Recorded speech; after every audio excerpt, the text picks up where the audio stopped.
ਵਾਹਿਗੁਰੂ ਵਾਹਿਗੁਰੂ ਵਾਹਿਗੁਰੂ ਵਾਹਿਗੁਰੂ ਵਾਹਿਗੁਰੂ ਵਾਹਿਗੁਰੂ ਵਾਹਿਗੁਰੂ ਵਾਹਿਗੁਰੂ ਵਾਹਿਗੁਰੂ ਵਾਹਿਗੁਰੂ ਜੀ ਕਾ ਖਾਲਸਾ ਵਾਹਿਗੁਰੂ ਜੀ ਕੀ ਫਤਿਹ।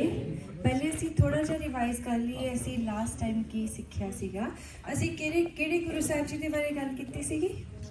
ਗੁਰੂ ਅੰਗਦ ਦੇਵ ਜੀ। ਸਾਰੇ ਇਕੱਠੇ ਬੋਲਿਆ ਕਰੋ, ਕਿਹੜੇ ਗੁਰੂ ਸਾਹਿਬ ਜੀ ਬਾਰੇ ਕੀਤੀ ਸੀ?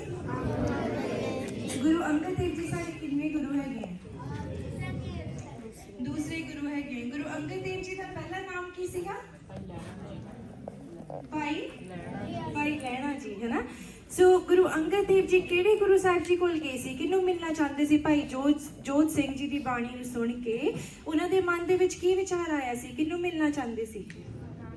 ਸਾਰੇ ਇਕੱਠੇ ਬੋਲਿਆ ਕਰੋ। ਗੁਰੂ ਨਾਨਕ ਦੇਵ ਜੀ ਸਾਡੇ ਕਿੰਨੇ ਗੁਰੂ ਹੈ? ਸੋ ਜਿਹੜੀ ਵੀ ਪ੍ਰੀਖਿਆਵਾਂ ਗੁਰੂ ਨਾਨਕ ਦੇਵ ਜੀ ਨੇ ਲਈਆਂ ਸੀ ਉਹਦੇ ਵਿੱਚ ਗੁਰੂ ਅੰਗਦ ਦੇਵ ਜੀ, ਜਿਨ੍ਹਾਂ ਦਾ ਨਾਮ ਪਹਿਲੇ ਸੀਗਾ ਭਾਈ ਲਹਿਣਾ ਜੀ, ਉਹ ਪੂਰੇ ਉਤਰੇ ਸੀਗੇ। ਤੇ ਫਿਰ ਗੁਰੂ ਨਾਨਕ ਦੇਵ ਜੀ ਨੇ ਉਹਨਾਂ ਦਾ ਨਾਮ ਕੀ ਰੱਖਤਾ ਸੀਗਾ? Angad. what is the mean? body part, like he is my ਅੰਗ, right? ਸੋ ਜਿਹੜੀ ਗੁਰਮੁਖੀ ਸਕ੍ਰਿਪਟ ਹੈਗੀ ਹੈ, ਊੜਾ ਐੜਾ ਹੈਗਾ, ਕਿਹੜੇ ਗੁਰੂ ਸਾਹਿਬ ਜੀ ਨੇ ਫਾਰਮਲਾਈਜ਼ ਕੀਤਾ ਸੀ? Guru Angad Dev Ji. So very important to remember what you learn, right? ताकि ਅਸੀਂ ਭੁੱਲੀਏ ਨਾ ਆਪਣੀ ਹਿਸਟਰੀ ਨੂੰ। ਸੋ ਅੱਜ ਦੀ ਜਿਹੜੀ ਅਸੈਂਬਲੀ ਹੈਗੀ ਹੈ ਉਹਦੇ 'ਚ ਗੱਲ ਕਰਾਂਗੇ ਇੱਕ ਬੈਟਲ ਦੀ, ਜਿਹੜੀ ਕਿ 1897 ਦੇ ਵਿੱਚ ਹੋਈ ਸੀ, 12 ਸਤੰਬਰ ਨੂੰ ਹੋਈ ਸੀ। ਸੋ anybody knows that battle of 1897 battle of, not a lot of us know about it. Even ਮੈਨੂੰ ਵੀ ਇਸ ਬਾਰੇ ਬਹੁਤ ਜ਼ਿਆਦਾ ਨਹੀਂ ਸੀ ਪਤਾ, but after doing research I learned it's very important for all of us to know ਕਿ ਸਾਡੇ ਜਿਹੜੇ ਸਿੰਘ ਹੈਗੇ ਆ, ਸਾਡੇ ਸਿੱਖ ਸੋਲਜਰਸ ਹੈਗੇ ਆ, ਉਹਨਾਂ ਨੇ ਕਿਸ ਤਰ੍ਹਾਂ ਕੁਰਬਾਨੀਆਂ ਦਿੱਤੀਆਂ ਸੀਗੀਆਂ, ਉਹਨਾਂ ਦਾ ਜਜ਼ਬਾ ਕਿੰਨਾ ਸਟਰੋਂਗ ਸੀਗਾ, right? So I learned about the battle of Saragarhi and we should all learn about it and remember it, ਹੈ ਨਾ। So 12 ਸਤੰਬਰ ਨੂੰ ਕੀ ਹੋਇਆ ਸੀਗਾ? Battle of Saragarhi. ਸੋ ਉਸ ਟਾਈਮ ਦੇ ਵਿੱਚ ਗੋਰਿਆਂ ਦਾ ਰਾਜ ਸੀਗਾ। So it was a British ਦਾ ਰਾਜ ਸੀਗਾ ਇੰਡੀਆ ਦੇ ਵਿੱਚ। ਸੋ ਬ੍ਰਿਟਿਸ਼ ਹੈਡ ਨੋਨ ਕਿ ਜਿਹੜੇ ਸਿੱਖ ਹੈਗੇ ਆ ਉਹ ਕਿੰਨੇ ਸਟਰੋਂਗ ਹੁੰਦੇ ਆ, ਕਦੀ ਵੀ ਗਿਵ ਅਪ ਨਹੀਂ ਕਰਦੇ, ਬਿਕਾਜ਼ ਦੇ head learned about Maharaja Ranjit Singh ji the time, Guru Gobind Singh ji the time, ਜਦੋਂ ਮਹਾਰਾਜਾ ਰਣਜੀਤ ਸਿੰਘ ਜੀ ਦਾ ਖਾਲਸਾ ਰਾਜ ਸੀਗਾ। ਸੋ ਗੋਰਿਆਂ ਨੇ ਇਸ ਬਾਰੇ ਸੁਣਿਆ ਹੋਇਆ ਸੀ। So they wanted to create their own regiment of Sikh soldiers, ਹੈ ਨਾ। ਉਹ ਜਿਹੜੇ ਸਿੱਖ ਸੀਗੇ ਟਰਬਨਸ ਪਾਉਂਦੇ ਸੀਗੇ, ਪੂਰੇ ਸਿੱਖੀ ਸਰੂਪ ਦੇ ਵਿੱਚ ਸੀਗੇ। ਸੋ ਉਹ ਹਮੇਸ਼ਾ ਜਦੋਂ ਵੀ ਲੜਾਈਆਂ ਹੁੰਦੀਆਂ ਸੀ, ਕੋਈ ਵੀ ਵਾਰ ਹੁੰਦੀ ਸੀ, ਜਿਹੜੇ ਗੋਰੇ ਸੀਗੇ ਉਹ ਆਪਣੀ ਜਿਹੜੀ ਸਿੱਖ ਰੈਜੀਮੈਂਟ ਹੈ, ਕਿਉਂਕਿ ਉਹਨਾਂ ਨੂੰ ਉਹਨਾਂ 'ਤੇ ਬਹੁਤ ਮਾਣ ਸੀਗਾ ਕਿ they are very strong, they not going to give up, ਉਹਨਾਂ ਨੂੰ ਭੇਜਦੇ ਹੁੰਦੇ ਸੀ। ਸੋ ਇੱਕ Saragarhi was like a small little fort, ਤੇ ਉਹਦੀ ਸਾਈਡਾਂ ਦੇ ਉੱਪਰ 2 ਹੋਰ ਫੋਰਟਸ ਸੀਗੀਆਂ। ਸੋ ਉਹ ਫੋਰਟਸ ਜਿਹੜੇ ਸੀਗੇ ਉਹ ਸਾਈਡਾਂ ਦੇ ਉੱਪਰ ਗੋਰੇ ਸੀਗੇ, ਉਹਨਾਂ ਦੇ ਸੋਲਜਰਸ ਸੀਗੇ। ਜਿਹੜਾ ਸੈਂਟਰ ਵਾਲਾ ਸੀਗਾ, ਕਿਉਂਕਿ ਉਹ ਛੋਟਾ ਫੋਰਟ ਸੀਗਾ, ਉੱਥੇ 21 ਸੋਲਜਰਸ ਜਿਹੜੇ ਸੀਗੇ ਉਹ ਉੱਥੇ ਤੈਨਾਤ ਕੀਤੇ ਹੋਏ ਸੀਗੇ। And there was a fight against, anybody knows? Afghanistan ਦੇ ਜਿਹੜੇ ਲੋਕ ਸੀਗੇ, they wanted to take over that place and fight with them, ਹੈ ਨਾ। ਸੋ ਜਿਹੜੇ ਅਫਗਾਨੀ ਸੀਗੇ ਉਹਨਾਂ ਦੇ ਦਿਮਾਗ ਦੇ ਵਿੱਚ ਆਇਆ ਕਿ ਜਿਹੜਾ ਇਹ ਛੋਟਾ ਜਿਹਾ ਟਾਪੂ, ਛੋਟਾ ਜਿਹਾ ਜਿਹੜਾ ਮਾਊਂਟੇਨ ਹੈਗਾ ਵਾ ਜਾਂ ਫਿਰ ਫੋਰਟ ਹੈਗੀ ਹੈ, ਇੱਥੇ ਤੇ ਥੋੜੇ ਜਿਹੇ ਸੋਲਜਰਸ ਹੈਗੇ ਆ, there are only 21 soldiers there, it will be easy for us to win that first। And ਉਹ ਜਿਹੜਾ ਜਗ੍ਹਾ ਸੀਗੀ ਨਾ, ਉਹਦੇ ਤੋਂ ਕਮਿਊਨੀਕੇਸ਼ਨ ਹੁੰਦੀ ਸੀ ਸਾਈਡਾਂ ਦੇ ਵਿੱਚ, ਰਾਈਟ। ਸੋ ਦੇਰ like what will happen, 21 soldiers are nothing in front of thousands, right? ਤੇ ਅਸੀਂ ਉਹਨਾਂ ਨੂੰ ਮਾਰ ਲਵਾਂਗੇ, ਅਸੀਂ ਟੇਕ ਓਵਰ ਕਰ ਲਵਾਂਗੇ। when we will fight with them, ਕਿਉਂਕਿ only 21 or only few of them, they're going to get scared, they will probably surrender, or we will kill them, or they're going to back away, right? So they said ਆਪਾਂ ਇਹਨੂੰ take over ਕਰ ਲਾਂਗੇ ਤੇ easily ਸਾਈਡਾਂ ਤੇ communication ਬੰਦ ਹੋ ਜਾਏਗੀ ਤੇ ਅਸੀਂ ਉਹਨਾਂ ਨੂੰ ਵੀ ਜਿੱਤ ਜਾਵਾਂਗੇ। ਬਟ they didn't know ਕਿ ਜਿਹੜੇ ਉਹ ਸਿੱਖ ਸੋਲਜਰ ਸੀਗੇ ਉਹਨਾਂ ਦੀ ਫਾਊਂਡੇਸ਼ਨ ਇੰਨੀ ਸਟਰੋਂਗ ਸੀਗੀ। they believed in Guru Gobind Singh ji, ਉਹਨਾਂ ਦੀ ਜਿਹੜੀ ਬੱਚੇ ਸੀਗੇ ਸਾਹਿਬਜ਼ਾਦੇ ਸੀ, ਉਹਨਾਂ ਦੀ ਕੁਰਬਾਨੀਆਂ ਤੇ ਮਹਾਰਾਜਾ ਰਣਜੀਤ ਸਿੰਘ ਜੀ ਦਾ ਖਾਲਸਾ ਰਾਜ। ਤੇ ਉਹ ਹਮੇਸ਼ਾ ਬੋਲਦੇ ਹੁੰਦੇ ਸੀਗੇ, ਸੂਰਾ ਸੋ ਪਹਿਚਾਨੀਏ ਜੋ ਲੜਿਆ ਦੀਨ ਕੇ ਹੇਤ, ਹੈ ਨਾ। ਸੋ ਉਹ ਗੁਰੂ ਤੇ ਉਹਨਾਂ ਦੇ ਹੁਕਮ ਤੇ ਉਹਨਾਂ ਦੇ ਬੋਲਾਂ ਤੇ ਭਰੋਸਾ ਕਰਦੇ ਸੀਗੇ। ਸੋ ਅਫਗਾਨੀਆਂ ਨੇ ਜਦੋਂ ਉੱਥੇ ਲੜਾਈ ਦਾ ਅਟੈਕ ਕੀਤਾ, ਇਟ ਵਾਸ ਅਰਾਊਂਡ 9 o'clock, ਸੋ ਉਹਨਾਂ ਨੇ ਸਾਰਾ ਸਾਈਡਾਂ ਤੋਂ ਉਸ ਫੋਰਟ ਨੂੰ ਘੇਰ ਲਿਆ। So there were not any other soldiers from the other force could come and help them. So did you know that your 21 soldiers ਸੀਗੇ, did they give up? No, they didn't. So they said ਕਿ ਅਸੀਂ ਆਪਣੇ ਅਖੀਰਲੇ ਸਵਾਸਾਂ ਤੱਕ ਇੱਥੇ fight ਕਰਾਂਗੇ। we're not going to give up, ਕਿਉਂਕਿ ਅਸੀਂ ਆਪਣੇ ਗੁਰੂ ਨੂੰ ਆਪਣੇ ਆਪ ਤੇ ਮਾਣ ਕਰਵਾਉਣਾ ਹੈਗਾ ਵਾ, right? So they fought. You know for how many hours they fought? So the Afghani were 10,000. How many they were? 10,000, which is a huge amount. And in that fort, how many Sikhs were there? 21 soldiers ਸੀਗੇ, 21 soldiers.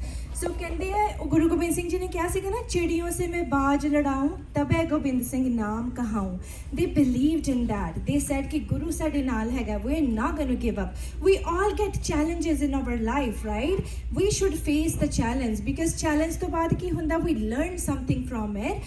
असी होर भी strong होंदे आ, challenges नू give up नहीं करना चाहिए। We learn from this battle, right? So ਜਿਹੜੇ ਉਹ ਸਿੰਘ ਸੀਗੇ ਉਹਨਾਂ ਨੇ ਲੜਾਈ ਜਿਹੜੀ ਹੈ ਕਮਸਾਨ ਯੁੱਧ ਹੋਇਆ ਉੱਥੇ, ਦੇ ਡਿਡਨਟ ਗਿਵ ਅਪ। ਜਦੋਂ ਉਹਨਾਂ ਦੇ ਜਿਹੜੇ ਹਥਿਆਰ ਸੀਗੇ ਖਤਮ ਹੋ ਗਏ, ਉਹਨਾਂ ਨੇ ਹੱਥ ਦੇ ਨਾਲ ਲੜਾਈ ਲੜਦੇ ਰਹੇ। And it was eventually 3 o'clock, it started at 9 o'clock। 9 ਤੋਂ ਲੈ ਕੇ 3 ਵਜੇ ਤੱਕ ਉਹਨਾਂ ਦਾ ਗੋਲ ਸੀਗਾ ਕਿ ਅਸੀਂ ਜਿੰਦੇ ਰਹੀਏ ਜਾਂ ਨਾ ਰਹੀਏ, ਅਸੀਂ ਪਿੱਛੇ ਨਹੀਂ ਮੁੜਨਾ। we're not going to give up, and ਜਿੰਨੀ ਦੇਰ ਤੱਕ ਅਸੀਂ ਇਹਨਾਂ ਨੂੰ ਇੱਥੇ ਰੋਕ ਕੇ ਰੱਖਾਂਗੇ, the other soldiers from the sides will have time to prepare to fight for them, right? So ਉਹਨਾਂ ਨੇ ਆਪਣੇ ਗੋਲ ਨੂੰ ਪੂਰੀ ਤਰ੍ਹਾਂ ਆਪਣੇ ਮਾਈਂਡ ਦੇ ਵਿੱਚ ਰੱਖਿਆ ਸੀਗਾ ਤੇ 9 ਤੋਂ ਲੈ ਕੇ 3 ਵਜੇ ਤੱਕ ਲਗਾਤਾਰ ਲੜਾਈ ਹੁੰਦੀ ਰਹੀ ਸੀਗੀ।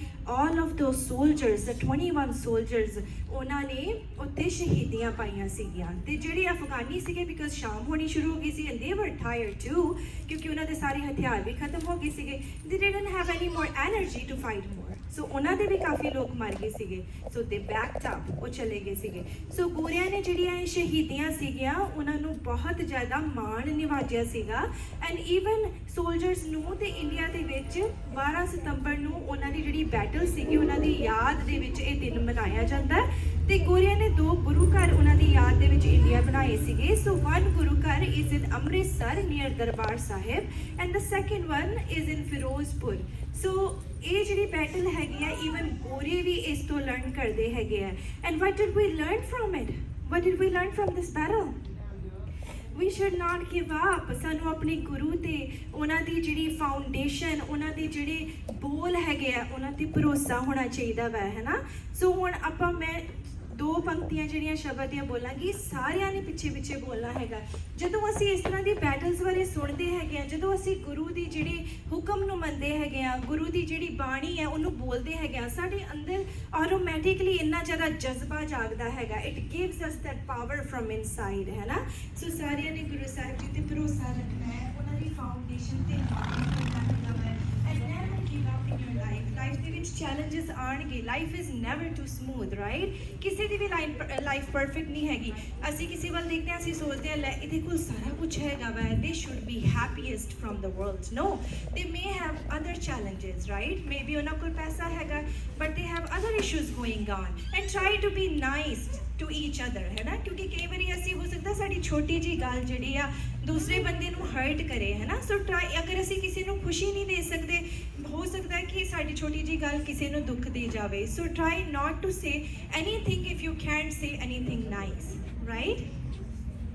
ਅਗਰੀ? ਓਕੇ, ਹੁਣ ਸਾਰਿਆਂ ਨੇ ਪਿੱਛੇ ਬੋਲਣਾ, ਸਾਰਿਆਂ ਦੀ ਆਵਾਜ਼ ਆਣੀ ਚਾਹੀਦੀ ਹੈ। ਸੂਰਾ ਸੋਈ ਸੂਰਾ ਸੋਈ, ਸੂਰਾ ਸੋਈ ਸੂਰਾ ਸੋਈ, ਜੋ ਲਰੇ दीन के हेत सूरा सोई सूरा सोई, जो लरे दीन के हेत सूरा सोई सूरा सोई, सूर दीन के हेत सूरा सोई सूरा सोई, सूरा सो पहचानिए सूरा सो पहचानिए, सूरा सो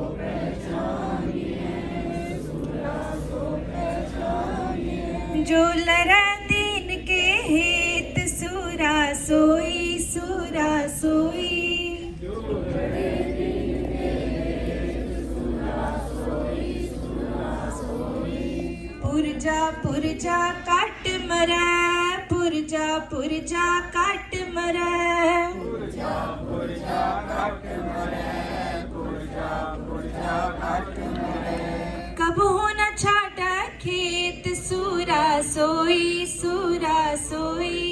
ਜੋ ਲਰੇ ਦੀਨ ਕੇ ਹੇਤ ਸੂਰਾ ਸੋਈ ਜੋ ਲਰੈ ਦੀਨ ਕੇ ਹੇਤ ਸੂਰਾ ਸੋਈ ਕਹਿੰਦੇ ਗੁਰੂ ਸਾਹਿਬ ਜੀ ਕਹਿੰਦੇ ਕਿ ਅਸਲੀ ਸੂਰਮਾ ਉਹ ਹੈਗਾ ਵੈ ਜਿਹੜੇ ਦੀਨ ਦੇ ਜਿਹੜੇ ਗਰੀਬਾਂ ਦੇ ਲਈ ਆਪਣੀ ਜਾਨ ਵੀ ਗਵਾ ਦਵੇ ਬਟ ਦੇ ਪ੍ਰੋਟੈਕਟ them ਐਂਡ ਉਹਨਾਂ ਦੀ ਹੈਲਪ ਕਰਦੇ ਹੈਗੇ ਆ। ਸੋ ਜਦੋਂ ਵੀ ਅਸੀਂ ਕੋਈ ਸ਼ਬਦ ਪੜ੍ਹਦੇ ਹੈਗੇ ਆ ਉਹਦੇ ਮਤਲਬ ਜ਼ਰੂਰ ਪੜ੍ਹਿਆ ਕਰੋ। ਆਏ ਗੁਰਬਾਣੀ ਜਿਹੜੀ ਐਪ ਆ ਉਹਨੂੰ ਡਾਊਨਲੋਡ ਕਰੋ ਹੈ ਨਾ ਐਂਡ ਟਰਾਈ ਟੂ ਅੰਡਰਸਟੈਂਡ ਕਿ ਗੁਰੂ ਸਾਹਿਬ ਜੀ ਸਾਨੂੰ ਕੀ ਕਹਿਣਾ ਚਾਹੁੰਦੇ ਆ। ਹੁਣ ਸਾਰੇ ਜਣੇ ਨੇ ਪਿੱਛੇ ਫਤਿਹ ਬੁਲਾਣੀ ਹੈਗੀ ਹੈ। ਵਾਹਿਗੁਰੂ ਜੀ ਕਾ ਖਾਲਸਾ ਵਾਹਿਗੁਰੂ ਜੀ ਕੀ ਫਤਿਹ।